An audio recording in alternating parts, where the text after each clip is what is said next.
Good National Signing Day morning, Deacon Nation. This is Les Johnson. I guess we'll call this a More with Less podcast since I haven't done one in like a decade. And I'm pleased to welcome to everybody here on Demon Deacon Digest, Cam Lemons, the author of the 2021 Cam Football Big Board, I think it's called. I probably botched that. I think that's right. And also contributor at our friends over at Bloggers So Dear. Welcome aboard, Cam. Thank you for having me, Les. Happy to be here. It's a good day. Yeah, great. Me and Cam end up chatting through most of every day, talking about Wake and bouncing ideas off each other. So it's good to finally get together in this format and kind of share our terrible thoughts with all of you folks today. So what are your thoughts on the class, Cam? I mean, 18 NLIs. They all get in before like 8:45. Another efficient National Signing Day for the Deeks, right? Oh, I'm ecstatic. There's very little drama. I guess more drama than usual. But all in all, I mean, average rating wise, I think this is still the third highest group of Dave Clawson's tenure here, which I think is still also the third in the last 10, 15 years in general. I think there's a lot of guys that can really come in the next year or two and really make a difference. Obviously, it's one of those funny things of it's National Signing Day. All my guys are underrated. They're all 4- and 5-star recruits, and everyone else is recruits around. But I do think that this was a good, especially with all the circumstances of COVID. Wake did a good job of locking down a lot of guys. I think it was 14 or so guys have been committed for the last 5 months, and Wake has held them strong. So I think when you look at the trends nationally, and we all remember the decommit from yesterday because it was yesterday, and it was a wide receiver, and obviously the Deeks need some help at wide receiver right now. But to only have one decommit in this cycle, considering all the circumstances, is probably borderline miraculous, wouldn't you say, Cam?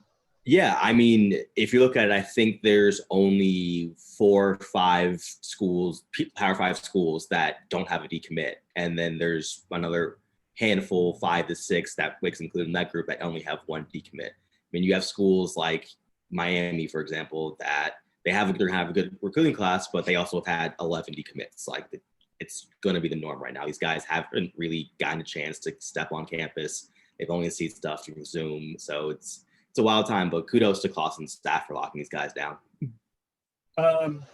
Who are 2 or 3 of the guys that you find yourself like most excited about through their tape and what you've read and what you've seen of them so far, Cam?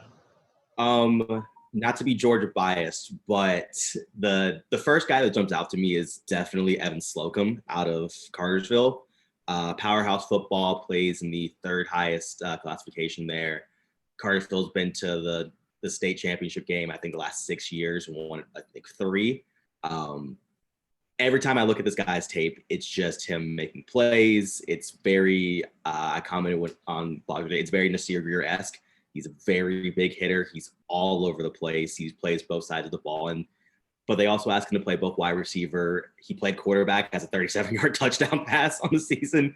He's all over the place, and he just looks like a guy that is going to come in and contribute. And, I mean, we've had our issues with injuries in the secondary, and you still have the question of, I know you interviewed with Masterton last year, and while he said he was leaning towards coming back, you never know if that's 100% just yet. Nasir Greer is obviously still coming back from an injury. You had a couple guys enter the transfer portal. So secondary seems like a very big place that could come in and someone could step in, and Slocum seems like a guy that can stand right there. Dylan Hazen, every time I watch him hit anything from him, he seems like the fastest person in the world, and I don't understand it.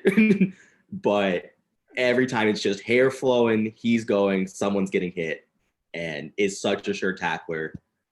I think, I don't know about immediate first couple of games playing time, but he's someone that if by the end of the next season or the beginning of 2022, you walk in and see, oh yeah, he's on the depth chart, wouldn't be shocked in the slightest. What's a depth chart? I mean, that's you can end up on it. You don't know. I'm so broken now, Cam. I didn't even remember that there was one coming out yesterday. I'm used to them not really meaning anything at this point in the season. So, well, I thought it was waiting until today because of National Signing Day, and then you tweeted out, and I was like, oh, well, that's new. anyway, so why is it that I think we're both on the same page, and I don't believe this is groupthink here.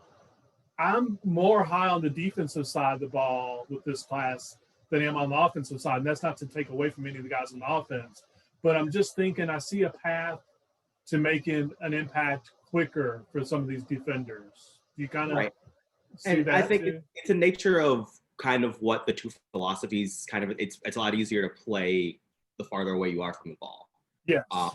And when it comes to, I mean, the offensive guys on this group are very good. Santino Marucci and Billy Edwards I love Billy Edwards' tapes. Marucci just seems like a fighter. But I mean, they're still sitting behind Sam Hartman, who's an established starter. Michael Kern, who looks really good every time he throws the ball, and Mitch Griffiths might even be better. So that's tough. Will Towns is behind Kenneth Walker III and potentially Christian Bill Smith for another year. And that's not even getting to what we saw from Justice Ellison at Louisville. Amani Marshall's finally getting healthy again. Quinn Cooley looked good before he had a season injury. It's just a stacked room there. Linemen, you really don't want them to come in and start pretty early. You need them to give them some reps, but also like they have a bunch of tackles. Like at the tackle position, you seem fine with Zach Tom, Javiante Nash. The guard play has been very good. So it's understandable that, like we see a lot of the defensive guys and go, wow, this guy can produce. But it's kind of a testament to what we look for on the defensive side. Like the thing about the defense is it's a very opportunistic defense, and they kind of have to be. They're going to be someone that has to come out and make plays and force turnovers, just with the style of the offense and style of defense.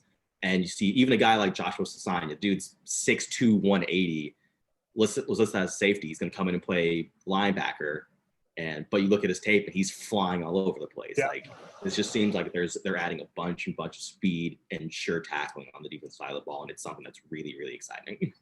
One thing I will say on the offensive side is that it seems to me that every year Nick Tabaka brings in 2 or 3 guys that just don't miss. It seems like overall the hit percentage on guys he brings into the offensive line room seems pretty high to me. There aren't too many misses during his tenure here at Wake Forest, it doesn't seem like. I don't think there is a more underappreciated coach, to be quite honest, for what he's done. I mean, you come in and from 2014, where the offense basically couldn't block, couldn't run. I think they averaged 2 to 3 yards per carry, and see what it is now in 2019 and 2020, where you kind of you just got through with what Phil Haynes in the NFL, Jake Benzinger has stint, Nate Gillen's on the practice squad, Justin Herron was drafted, and now you have 2 really good tackles and Zach Tom and Javiante Nash, and Mike Jurgens is coming in, and then you still have the guys from last year that were highly touted. And Tabaka has just done a really, really good job. And I think even now with this one, like Jadon Collins is someone that stands out tremendously. Looking at not just the offer list, but he is a huge young man at 6'6", 270, and still has room to grow. Same with Nick Sharp. He's going to come in and play guard. Tabaka seems like the guy that always gets the guys that he needs. And this year seems like no different. Yeah, I mean, it's not, and like you said, none of those guys do we expect to come in and play in year 1 or even year 2. But I'm confident that of those guys, the Tabaka hit with them, and they're guys that we're going to see in 2023 and 2024 be a staple of that offensive line, because it just seems like that's what happens every year. Wade graduates 3 redshirt senior offensive linemen, and then someone else kind of steps in and carries a mantle, and the offense just keeps clicking. So It's kind of amazing. What you talked about in terms of the further away you are from the ball, the better chance of making an impact early. It's weird because when I asked who you're most excited about, you talked about a lot of those guys probably in the secondary. And when we talk about who might make an impact early, it's kind of some of the same guys, right, Cam? Yeah, I mean, the transfer portal, the guys that entered kind of helped it a little bit, but it's it's also a testament of what the staff did the last couple of years as well. I mean, we look at the defensive line, and Bernard Gooden seems like he's going to be a very good player in a couple of years. But he still has to play behind guys like Will Smart, who came in against Louisville and had one of the better grades in the ACC last week. Jasheem Davis, one of the highest touted players that we've ever got. It's hard. There's a lot more of a logjam there. But when you get farther out and you have your corners, and someone like Deshaun Jones, who's a 2-star on 247, and then a composite 3-star. But then you look at the film, it's like, okay, reminds me a lot of Kalen Carson. And given the fact of how little depth there is back there, but behind Jasser, Carson, and Holmes when he's healthy, it's not really that far-fetched to see him, if he comes in and stays healthy, to play for some time. Yeah, exactly. And that's kind of who I pinpointed as my guys most likely to see early time is at the safety. When I look at Slocum and Quincy Bryan, who I don't think you've mentioned yet, and I know you're high on him. Talk about Quincy. Quincy is going to, just from being from Georgia, Parkview is one of the best high school programs in the state. So to play at a high level there, you can play at a high level anywhere. And every time I see this guy, I think rangy is the best way to put him. He's not, I don't think he's necessarily their speedster, but he's someone that he's always there on time. He's always coming up and out of nowhere making a play. And I think that's something that Wake really needs more and more. We love referring to Nasir Greer as the eraser, because that's what he was last year. But you need a defense full of them when you play a 4-2-5, because everyone's kind of everywhere. And I think Bryant comes in and plays a super good style for that, and then sets up very well for the next year. After Luke Masterson has finally exhausted his 10th year of eligibility. But no, I think Quincy is going to be a very good player for Wake Forest. Talk about Luke Masterson, exhausting his 10th year of eligibility. I also have to there's this curiosity factor for me in the linebacker room as well, in terms of how many more years will the Deeks have both Smenda and like a Chase Monroe, for instance, who's had a couple years wiped out from injury, a redshirt year. He could still play a billion years at Wake. He could be a doctor. No one really knows right now, right? Right. He probably doesn't know what his future holds. So you have to wonder if guys like Hazen and Sanaya, make an impact early, because, we turn the page to 2022.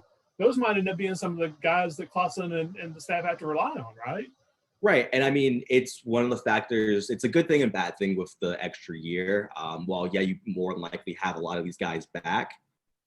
It also, when 2022 rolls around, these guys are definitely gone. And when you look at how Wake sets up, both from a team perspective and a schedule perspective, it sets up really well. But you want to make sure you get these guys some reps. Now, the biggest thing Wake has gone through the last couple of years is injuries have just been decimating. Last year's super promising start decimated by the fact that on defensive and offensively, everyone got hurt. This year, not only injuries, you had to deal with COVID, contact tracing. You never knew who was going to be available until an hour before game time. Next year, hopefully this is all over, but you still have to deal with the injury parts. You need to get some of these guys ready. And not just for the long stretch in case someone gets injured, but for the next year, these guys are going to have to play somehow. Yeah, because the Deeks will probably go from, 95 plus scholarship guys next year because of all the holdovers to back to the normal amount of 85. And they're going to lose not only the actual seniors, but all these guys who stayed around an extra year. It's going to be a mass exodus after 2020. I know Clausen says we worry too much about the numbers, but that's about 32 guys just gone. And you don't know anything else about attrition, anything else. Obviously, they could add some grad transfers in the next couple weeks or so. But losing 35 guys at one point is rough.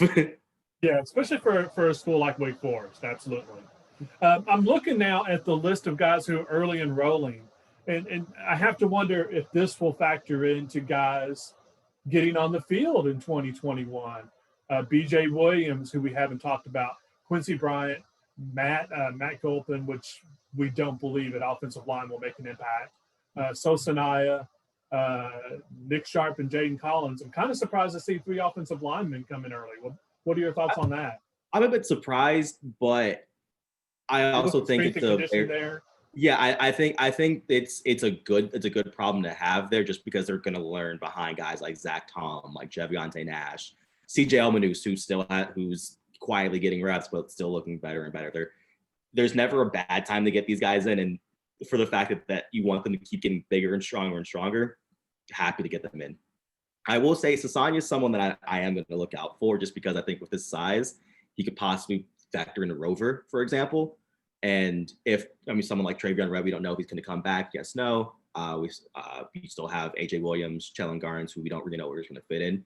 He could, at that size and that range, could very easily find himself as like that rangy safety linebacker hybrid and come in. And if he practices well in spring, that could be a good fit for him.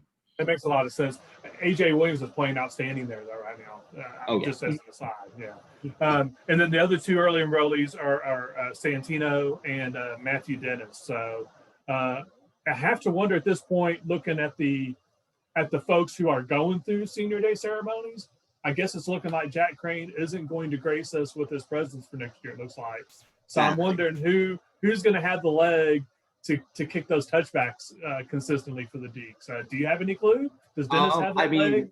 I mean, kickers are everywhere. I don't know if there's any in the portal right now, but I'm curious to see what they do with someone like Yvonne Moore. Like he really had a rough start as a punter coming up, but then we saw more and more that once he got in a rhythm, kid has a leg.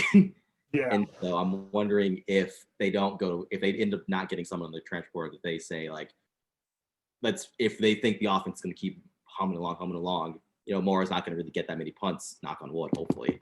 So hopefully he has a not tired leg. Yeah. Who is your hidden gem for this class? And I think, just judging by some comments you made earlier, we might both be on the same page on this one too, for better or for worse. Who's your hidden gem? Who aren't fans thinking about now that you think, in 2 or 3 years will be a player? I honestly want to say Christian Green. I feel like we were going to be on the same page with someone like Deshaun Jones, because he's a cornerback low rating. Yeah. But the more as an aside, Cam, why does it always seem like the bottom half of the weight guys, in terms of when you go by the star ratings, it always turn out to be the players for weight? Why is that? I don't hate it. I'm fine with these diamonds in the rough. I think it also is a testament to just, I think everyone buys in, but those guys have that little extra chip on their shoulder, like someone like Kenneth Walker Jr. on the third, and Jesse Bates are a good example. Like, kind of were recruited at some weird place, some place that you like, oh wow, like you look back, that's really kind of off. But now they get into the ACC programs, they're like, I really have to prove myself. Like it's a lot. Jesse Bates was a Toledo commit, and now he's the best safety in the NFL. It's just insane. It's actually funny watching the Jarrett Patterson, the running back from Buffalo, run up a score on the MAC, and I go, Jarrett Patterson's a good running back, and I go, oh my goodness, what would Kenneth Walker be doing against these MAC people? This dude is putting up 3 TDs a game in the ACC. I don't want to know what he would do there. Yeah, exactly. But to your question, I really enjoy Christian Green's tape. I know he's a quarterback, but I mean, Kendall's my guy, and I know that's the mold they're going for him, but he seems like sort of a very athletic dude. And if they found out that he can actually catch the ball, every part of his tape looks that no one can catch him. He's just shifty. And I think, given how prolific Kevin Higgins is, amazing at his job. Like, every time like we look at it, we go like, it might take a couple seconds with a couple of these guys, but when they start clicking, and it just goes and goes. I think Green sets up very well for that in a couple years, to make some battles with Keyshawn Williams in a couple years. That's the one thing about the decommit yesterday that I found. I was like, who decommits from Kevin Higgins? I mean, it's just bizarre. Such a great guy. It's just, hard to fathom. So what position do you see Green as, a slot or an outside guy? He's got some good size.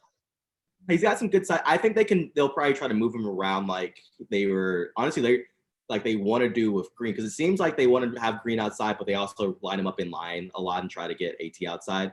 But I think they try to use him kind of like Bachman was. I think he's got some good size, but he's a bit shiftier, and I think they're gonna probably try to work on if he can get his route running clean. I have no idea what it looks like, but I think if they can get his route running a bit better, than getting him in space rather than just having him like an AT Perry or Sage, just kind of you don't want to get him in jump balls. You want to get him out in space where you can make people miss. Makes sense. What do you think are the needs left? Like, where does Wake go? They're done today. We've established that it was 8:44. All the NLIs are in. The Wake Forest recruiting team is smoking a cigar, eating their celebration cake or whatever, and they're done for the day. But where do they go from now until the end of the late signing period or whatever in January? Where do you think they go from here? Obviously, cap space is going to be the question, and who comes back and who doesn't. The first thing that jumps out, and I think it jumps out at everyone, is an outside receiver. Yeah. While someone like Christian Green could come in and be prolific, Des Williams, who I think in a couple of years is going to be a super reliable receiver, they've still had those issues this year. And while we see AT Perry before his injury, and he came back against Louisville, obviously the offense as a whole looks slow, but before his injury, AT Perry looked good. Jamal Banks hasn't really gotten the reps. Gruel we're still working on it there. If they're trying to make the run that we all kind of think they're trying to make next year, I think having a legitimate outside guy is the number one priority I think they try to look for.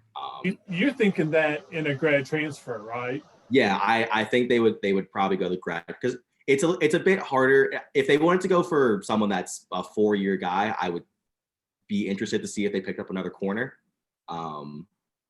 just because of the eligibility. And I know this year is free, but the way Kalen Carson's been playing, like if he keeps going this trajectory, won't be here for long. But I think, if they go for a 4-year guy, I definitely think another guy in the secondary will be where it's at. I think they want to make sure they have all the pieces there. I think they really liked the composition of their team coming into the year. They are very stocked at the least of people in the secondary. They were very stocked at wide receiver, 5 tight ends, which is why we saw, Gavin Ellis, who's got very good hands. But I definitely think they like the idea of having a bigger outside guy that's a reliable target, and I think that's one of the places they'll go. And then if they want another freshman coming in, I'd look for another safety, another corner, just to kind of see where they could put him at. Now, I know you told me that you're dropping your 22 big board in the coming days, probably early next week. When will we get your thoughts on the board and where will they go about targets for the rest of this class, or maybe grad transfers? Will you touch on that on the 22 board, or will you continue with some minor updates on the 21? Have you thought about that yet? The 22 board will be out on Monday. Want to give some good time for signing day. But in terms of grad transfers or anyone else that's an incoming freshman, I'll keep it on the 21 board just to kind of keep continuity. I'll keep it separate. Any final thoughts? Do you think Clausen's going to declare victory at 4:00 today and declare this another signing day victory for him, or what? I would hope he would. My prediction is going to be a good 2-minute 30 seconds on the recruits, and then go, all right, now we have a game in 3 days against FSU. But no, I think that I really like this. I think this is a well built out class. It's a class that addressed a lot of the needs even before COVID. COVID's obviously kind of thrown numbers and who's leaving, who's not leaving around, but I think it does do a very good job of addressing a lot of immediate needs. And while there was definitely a couple misses earlier in the cycle, the staff really, the guys who after they missed a target were like, next guy up, love them. And I think it's a testament to how good that they've done the past few years, that those 4 straight bowl games, three wins in a row before last year's Pinstripe Bowl, they're on the up and up, and it's now looking good. You say that, and as I talk to the recruits, and I believe that this class I talked to all but one. This was the first year I hadn't seen any of them live, which really is kind of sad. But Yeah. that's also largely because of COVID, and then of course North Carolina really hasn't been playing a whole lot of football except for the private schools. Yeah. But that's one of the things I do hear a lot from the prospects is that, and that resonates, the fact that Wake has been to a bowl game 4 straight years. And the other thing that resonates a lot is the mix of academics with the high level. Playing the ACC, new facilities, and the bowl record are things that really resonates with these guys. It seems like, and from that perspective, I can see why Clausen and the program kind of wants to keep that momentum going despite the irregularities in the season. I understand the value in it. I don't know that kids would hold it against a team for not making a bowl this year, but it certainly does add a little bit of prestige, it seems. Yeah, I don't think any recruit necessarily looks at a school this year, especially, and goes, "Wow, they chose not to go to a bowl. I don't really want to go." I don't think it's that. Especially with a school like this, that Wake is a developmental program. It's never going to be a school that is going to be like, all right, we're gonna be the Ohio State, just turn out all top 25 recruits. That's not even that. Dave Clausen recruits a specific type of player. I think it was Nick Skiba that was yesterday that was saying like Dave Clausen recruits both good people and good players. Not to say that those guys aren't good people or good players, but there's a specific type of mold that fits in with this. And a lot of times people aren't going to be happy if they're in a more developmental program. And I think these guys really kind of speak to that. And I think from the academic side, it's great. Like, a lot of them touched on the fact that, your classes are 12, 15, 20 people. I mean, as a student, that was one of the things that brought me there. And these guys seem very on board with that. And I'm happy with the trajectory that this place is going. And I want them just to make sure that they know they're in good hands. Well, any final thoughts? Anything we're missing here, Cam? Anything we should catch up on in regards to this class before we call it a day? No, I think that's pretty much it. You said there's 8 guys coming in early, right? Is that yeah, 8 guys. Yeah, it sounds right. Yeah, I've got the full list here. I covered it. I'm intrigued to see what spring looks like, especially with these guys. I mean. Well, the good thing is that it seems like it would be really weird at this point if they didn't have a full complement of 15 spring practices. Right. Given the trajectory we're in, I'd be really shocked if spring football isn't mostly normal, So right. That's really good. Right. Anyway, well, thanks for joining us, Deacon Nation. Thanks for being on the podcast, Cam. Thank you so much for your work on the big board this year. Looking forward to seeing what you put together early next week on the 22 class, and we're excited. Happy to be here. Go Deeks.